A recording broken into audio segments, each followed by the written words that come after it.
நாட்கள் மற்றும் வேலையில அடுத்த சம் பார்க்கலாம். நம்ம ப்ரீவியஸா பார்த்தது முழு வேலைன்னு சொன்னாங்க. இங்க பாருங்க மீதி வேலைன்னு சொல்றாங்க. அந்த சம் முழு வேலை, இது மீதி வேலை. அதாவது ஒருவர் 5/8 பங்கு வேலையை செய்து முடிக்க 10 நாட்கள் ஆகுமெனில் மீதி வேலையை செய்து முடிக்க எத்தனை நாட்கள் ஆகும்னு கேட்குறாங்க. இந்த மாடல் சம் கேட்டாங்களா? எப்பவுமே நம்ம ஒரு வேலைன்னு வச்சுக்கணும். 1 மைனஸ் இந்த பங்கு கொடுத்தாங்களா 1 மைனஸ் இந்த பங்கு என்ன சொல்லிருக்காங்க 5/8. 1 × 8 8 8ல 5 போச்சுன்னா 3/8 3/8 3/8 இன்ட்டு இந்த வேல்யூ அப்படியே ரிவேர்ஸ்ல 8/5 இன்ட்டு எத்தனை நாளோ அத்தனை நாள் 10. நெக்ஸ்ட் 8 8 அப்படி கேன்சல் ஆயிரும்.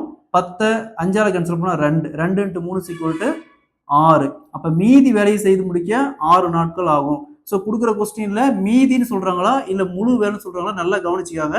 இதே மாதிரி இந்த சம் பாருங்க 7/12 பங்கு வேலையை செய்து முடிக்க 21 நாட்கள் ஆகும் எனில் மீதி வேலையை செய்து முடிக்க எத்தனை நாட்கள் ஆகும் கேட்கறாங்க. இதே மாதிரி தான் இந்த சம் சால்வ் பண்ணிக்கிற ஆன்சரை கமெண்ட்ல போடுங்க.